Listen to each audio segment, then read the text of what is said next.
First of all, the lunch was amazing. I told everyone, better than yesterday. That's when I had to come today. But I want to start by a couple of things I heard over the lunch table. One is from Isabel. She was telling me a very interesting story that her eyesight wasn't good all her life until she did cataract surgery, and then she started seeing very clear. The topic that we have is seeing clear. I was very interested to find out what happened after you saw clear. She said, first of all, there were too many details, and I would get tired. Like when you start seeing all of a sudden too much information you're not used to. But after that, she said, it started to be very beautiful. You see like the grass, you see the water drop on the grass, you see all kinds of things like that. And I told her it's exactly like in the Huai. When you start putting the glasses on or without the glasses, you start seeing clear. First of all, there's too much information, just like this. Too much information. You start seeing what people wanting really, how they feel really. And sometimes it's a little bit too much, but when you start realizing how much you can help, all of a sudden you can help more, faster, do more. Just like in the examples that I told you before. So this is one thing that I want to mention. The other thing, Megan and Petra were talking about Joseph Pilates. I never heard the story before, him being on a boat, then he saw sick people, then he took the banks or the beds from the boat and made the equipment. But the thought that came to my mind, even though I don't understand much in Pilates, probably he didn't really think, I'm going to sell it for 100 years. So many people are going to do it. His heart was like, I'm guessing, because in the Huai that's how it works. When the heart is pure and you really, really want to help, it lasts forever. Mm-hmm. It's not the plan, okay, what can I do that's going to sell forever? It's like you really, really want to help, and then it lasts forever. Or lasts for a long time. Or go through for a long time. When we talk about this morning, we started talking about the more difficult part, the smaller print that it's hard to see, like this one. What is before, what is after, I'm doing away with both of them. Before I was born, inside the womb, all kind of energies that attach to it. This is actually, when we start going to this level in the Huai Xuan, is this feeling. I just really, really want to help. This is called a contract with heaven. All of a sudden it changes the game. Like things were stuck to me. I didn't even do them. It's not like what we talked about yesterday. I choose like this, I choose like that. It's because of me. So if I stop doing this, then this is going to be better. It's not that logic. This is what we call the post-heaven contract. In the pre-heaven contract, it's not even from me, but we want to get to this place.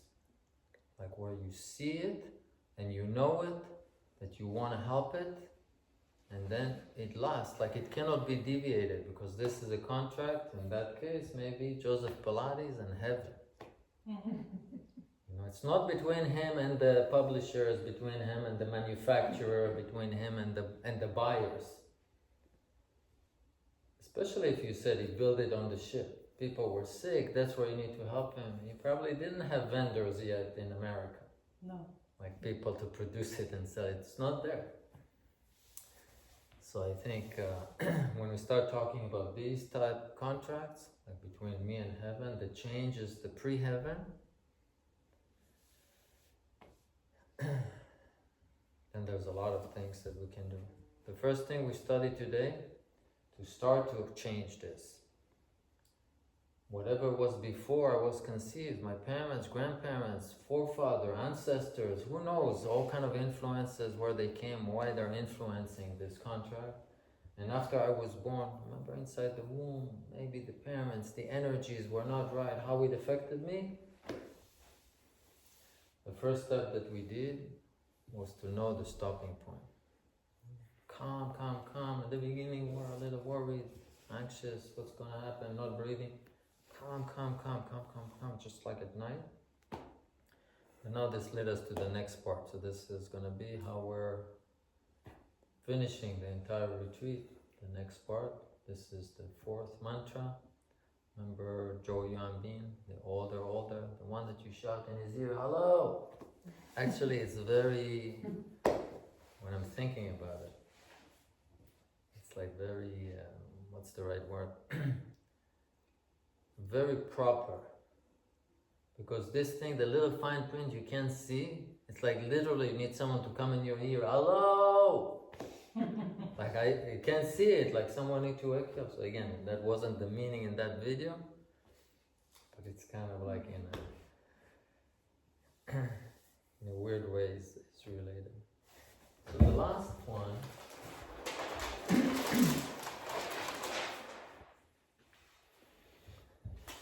is called recovering.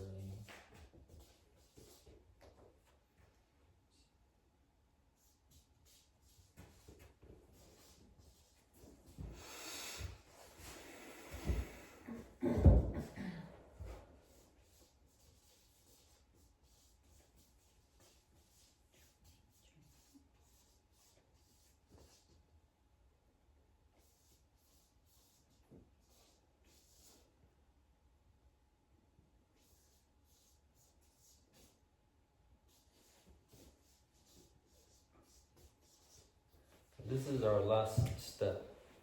Because of course, if you were just to jump into this room at this point, it will be a little bit hard to see the little print. It's just too small. But because we've been doing already the second day, just remind yourself. In the morning we watch my teacher, Liu Bogu. He was actually saying things very difficult to understand. But I was translating it and it's like it makes sense. Everything we learned yesterday, that print, we already can see it to a certain degree. Also the 40 pages last night that you should have read, also some of it will be clear. So, but it is clear. Recovering true nature. True nature is meaning the real self inside of me. This is step one. This helps me completing heaven. Recovering true nature helps me complete heaven. That's the contract with heaven. When we do this, we can see the self, we can see the truth. Also the last mantra saying, recovering true nature, really my true self comes out. This really completes heaven. I really see myself, can see the truth.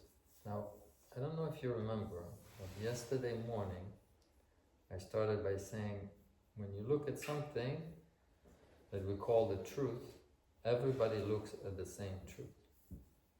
Like when I looked at the book, if I can't see it well or if I see it well, it's the same thing. It's not like it's another thing. We just see it clear. So when he says see the truth, it doesn't mean that other people don't see it. Everybody sees the truth. It's just, it's not clear. So Confucius 2500 years ago says, when the person is not cultivated, the truth is right in front of you, but you cannot see it, which means you cannot see it clear. You see it, but the words are a little fuzzy. That's why sometimes we go this side and not this side. It's not clear what we have to do when we say the true self comes out. It's not 100% clear what needs to happen. Since yesterday, we already talked in many different directions. It sounded like I'm talking about this, about that. At the end, I always talked about the same thing. From this direction, from that direction, from this direction. If it's example with helping the dog, if it's example with helping my wife, if it's talking about this exercise, that exercise, it's all going in the same direction, this direction. And sometimes, of course, it's very helpful. Like you get this angle, it's like, oh, okay. Then you get this angle, good. Get this angle. At the end, you start getting more and more pictures that everything is going into this direction. So, seeing the truth or seeing the truth not clear, it's all the same way. if I would ask 100 normal people, and I'm saying on purpose normal, not someone that has sickness, normal people, if I ask them, is it good to do good? The answer should be 100% yes from everyone. It's not like simply say, no, it's good to be bad, it's good to ruin, it's good to break, it's good to destroy. Nobody will say that, which means everybody is looking at the same thing. The only question is how clear it is. So yesterday I already started talking about that, like when we're on this side, which means the external heart is very active, I also want to do good. But it comes with effort. I get tired. There's a limit to how much I do. I give 5 apples, at the end I realize there are only 2 left. It feels like this all the time. It's hard. I help one dog, I help another dog, I help another dog. At the end I'm like tired. It's time for me to rest. It's too much. Like the helping is something that I understand that needs to be good, but how much can you help? It feels like this. Otherwise you got nothing left. But with the Huai Xuan, we look at things a little different. This process we call self-discovery, self-cultivation, bring us gradually, not all of a sudden, to a very different place where we do a contract with heaven. Everything you give comes from heaven. Just guessing, this story with Joseph Pilates that lasts now for many, many decades, it's not with him and I don't know what. Like this help that he needed to do was totally pure. That's why thousands and tens of thousands of people, 50 years later, still going. He's already dead. He's not here. So why do people still, I mean, of course, some people maybe want to make money from it, but many people not. They really feel that, want to help, continues. This is called contract with heaven. It's not even limited to what I do right now. What you said before, Isabel, about seeing many details, when it starts to look very clear, for me, talking about Huai Xuan, you start to see more and more that the help is not even right here, right now. Remember that story on the bed, making it easy? It's not about this. This leads to that, to the other one being happy, to the third one being happy, to the fourth one being happy. The more you're connected to this complete heaven, the more you can see that every time when you help, it's not even right here. And that's also not too difficult to imagine. So imagine, let's say a person gets really upset. If you cannot help them right now, they will go out and will make more upset and get sick. And that sickness will last and affect them and him and them. The more you can see, the more you see that the responsibility that I have to feel connected, the help comes naturally. Actually, what I explained before, that the bad thought stops right at the beginning, has a very long-lasting effect. Understand? So, if, for example, I wasn't aware and the bad thought comes out and unfold into bad words and into bad actions that affect him and then her and then him and then her, on this side it's hard to see this. It's totally not clear. In other words, like if I feel upset with Yvonne and I'm shouting at him because he got me upset, in my mind it's just here. That's it. Well, where is it? In Mexico, right? It feels real because this is the physical contract. Apple here, person here. That's the eyes that go outside is really into the physical world, into this space. But really, if you gonna internalize and reflect, let's say I say something to Yvonne that really touches his heart in a bad way, and he goes and he carries this energy with him wherever it is, with the patients, with the family, with the friends, whatever it is. Even if it comes out next year only, a few years later. This bad thought that started like this, small, and went bigger and became a word or an action and affected him and them and them and them, like could go forever, for generations. Now, I know that this print is very small, meaning very hard to see. Like This one, let's say I get him really upset and he looks really upset, that's very easy to see. But the effect, the good effect and the bad effect that can last, goes. It has a way of transformation, just like Joseph Pilates.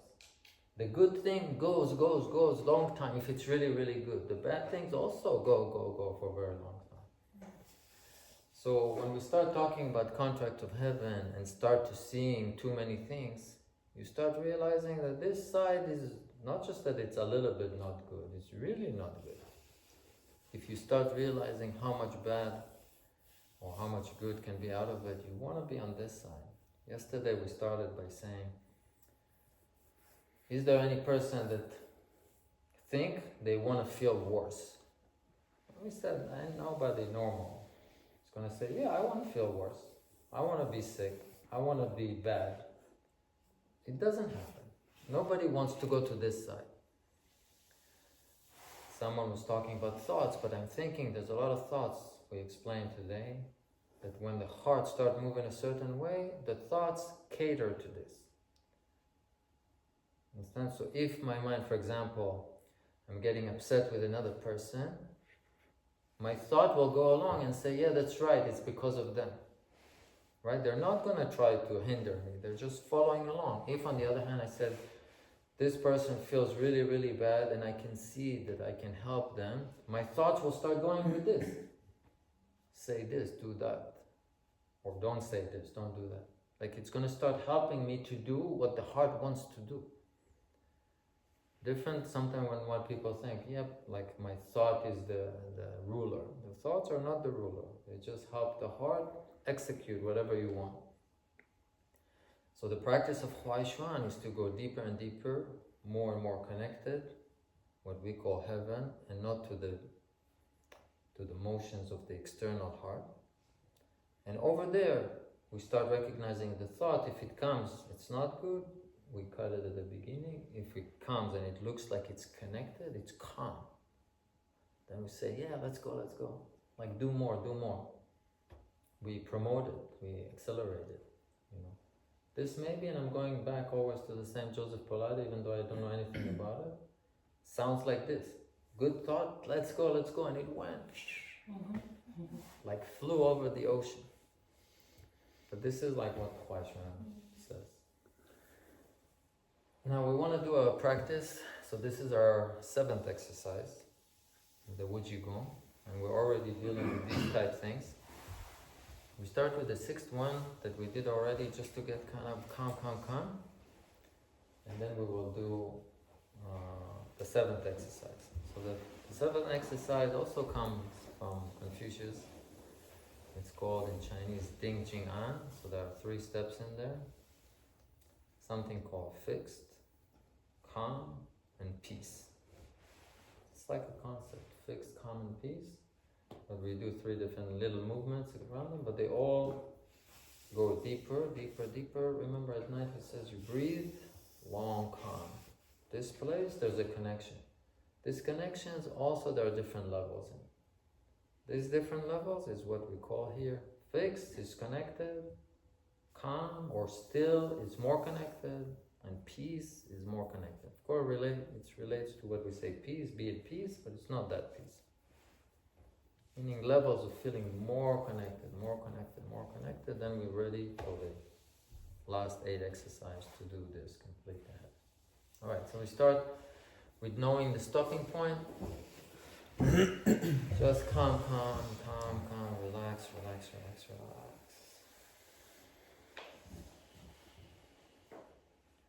Especially now after lunch with all the food. Just relax and feel like you're taking a nap. Take a breath. Relax, and more relax. Just like at night, but keep conscious.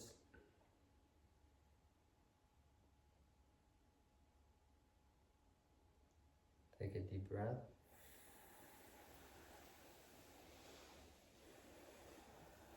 Then relax, soften your body, empty your mind, calm the heart. relax, relax, and more relax.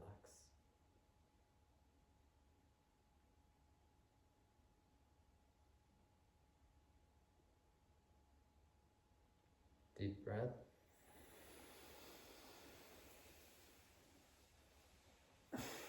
More connected, more connected, more calm, just more relaxed. Deep, deep inside, more calm.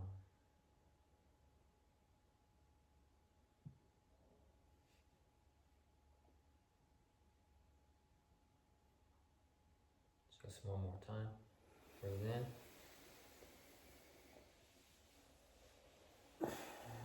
Calm, calm, calm. Everything is soft, the body is soft, the mind is relaxed. Just feel very calm.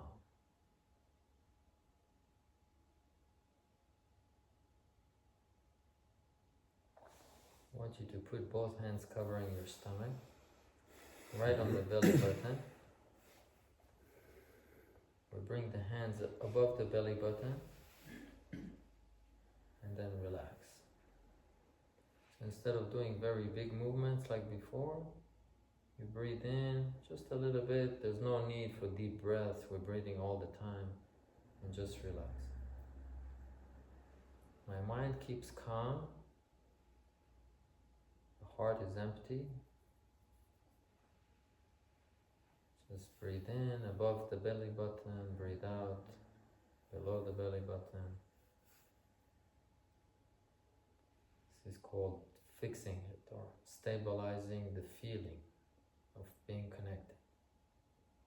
Just breathe in, breathe out, but no deep breaths. We don't need deep breaths anymore.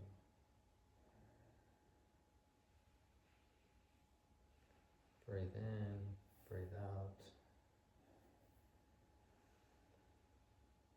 Every 3 seconds, breathe in, breathe out.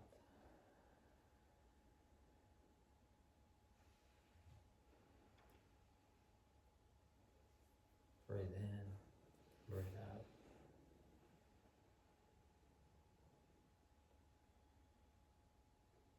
Breathe in, breathe out. Just keeping this calmness. We do a similar thing, but every time when I breathe in, I make a circle around the belly button, going up the left side, coming down the right side, and stopping below the belly button.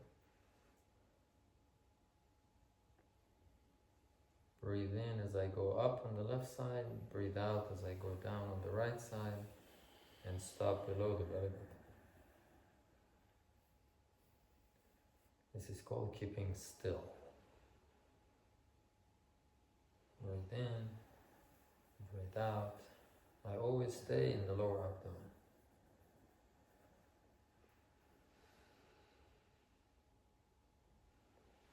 Breathe in, breathe out.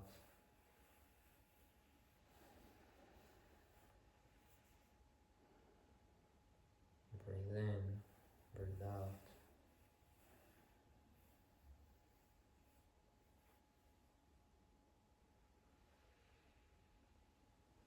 Breathe in, breathe out.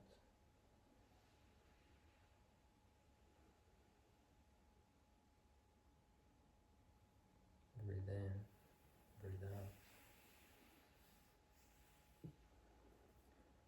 Now, we do it a couple more times. Just remember this feeling around the belly button as you breathe in and breathe out.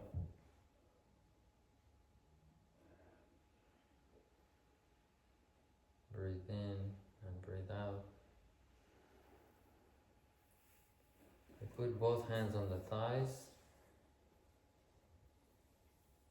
Breathe in, breathe out. Just feel the circles around the belly button going every time. You breathe in, breathe out, and at the end stay calm. This is called peace. I'm not guiding the movement anymore. Breathe in, breathe out.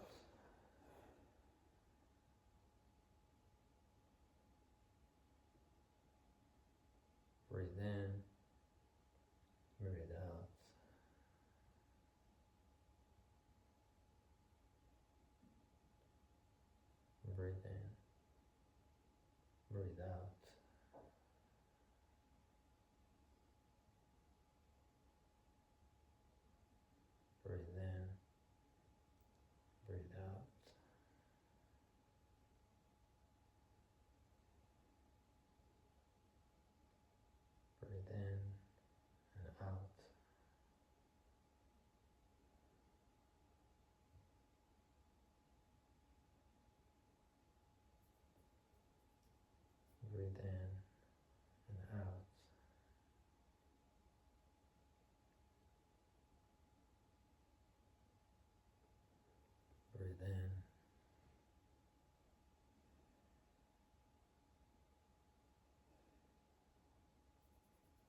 Breathe in.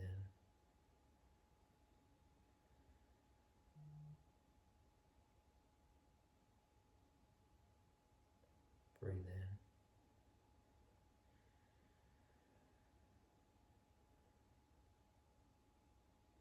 Breathe in.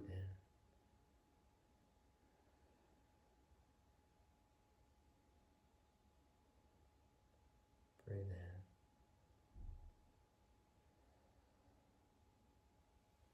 Then gradually open your eyes. Come back to this room.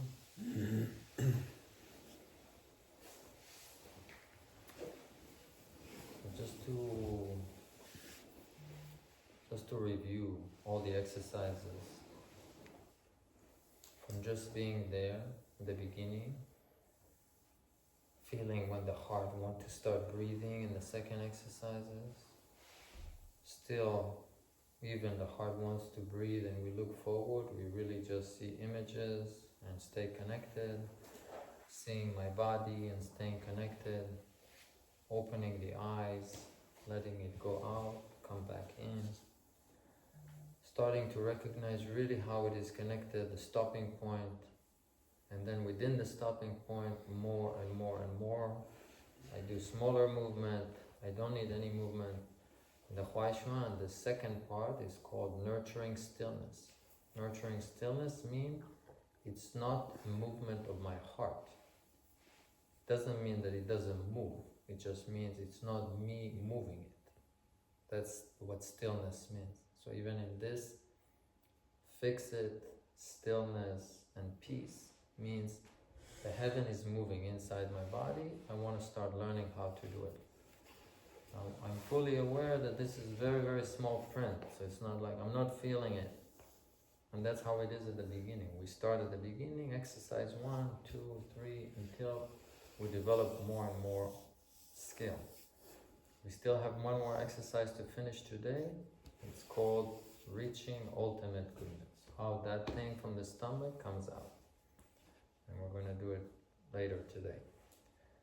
But I want us to think about it that learning anything needs two things. One, I know what the destination is and it appeals to me, I want to go there. So let's say I want to be an athlete and I want to compete in the Olympics. I know what it means to be there. Now I need to practice so I can get so good. Right? So it requires two things. One is to realize what we're talking about, what's the destination, where do we want to reach, what do we hope to accomplish. But the other part of it is not just wishful thinking. Like, I wish that I'd be able to do it. The other part, okay, I understand that this is pretty good, if I agree with this. Now, what are the steps? So like, what is the practice? So Huai Xuan is a practice, it's not an idea. This destination that I described comes from what the Huai Xuan has experienced for the last 300 years. That's what happens. These older people that I showed you in videos, like this is what they experience after so many years. It's not like a fairy tale, not like wishful thinking. But there is the practice. The practice is the most important thing. So practice comes in different shapes and forms. The real practice is to go out into the world and start practicing it. But remember, we said like putting the glasses on is the tool. So these exercises that we're doing is like learning, like having a glasses. Slowly, slowly feeling more what calmness means, slowly, slowly feel when the heart moves, how to stop it, things like that. It's like giving us a tool to be able to practice it. And the practice is outside. When I say my wife there and there's feeling and thing, what we described before, this is called practice. So these exercises is not the practice. Understand? Meaning these exercises are the tools, how to start to be more sensitive, more. And in the end, you need to go out to the world. With people, with friends, this is where we practice it. You know, we used to fight with them, now we go and we don't fight anymore. But we need these tools. Without these tools, everything else is just wishful thinking. Like, I wish I could do it. Without this, people say, that's my character, there's nothing I can do. But I think we explained quite a bit today, but just need to practice. We practice this, and the more we get better at it, the more we go out to the world and practice, you see it works more, it works faster. You know. I don't know if you remember, but yesterday I said, when you get into a confrontation with someone, go to the other room for 10 minutes, do breathing until you calm down, and then go back out again and see how it works. Remember, we said start like this. But when we practice this and practice with people again and again and again, at the end, a few months later, a year later, 2 years later, we get to this confrontation, it's one breath. I feel it, I feel it, I feel it. It's all different, like within this few seconds that I show. So at the beginning, 10 minutes in the other room, I go to the corner, so to speak, go to the corner, practice. But that's not how it keeps. It's not staying at that level. This is like at the very beginning, I can't do anything. Just go calm down, then come back out. And slowly you'll see you just need 1 minute. You just need 20 seconds. And then when it comes to 1, 2, 3 seconds, you can stay outside because it's not noticeable anymore. Otherwise, I told you, in front of other people, you can't start doing breathing in the middle of the fight. I mean, you can try it, see what happens. That's going to be like really, I think.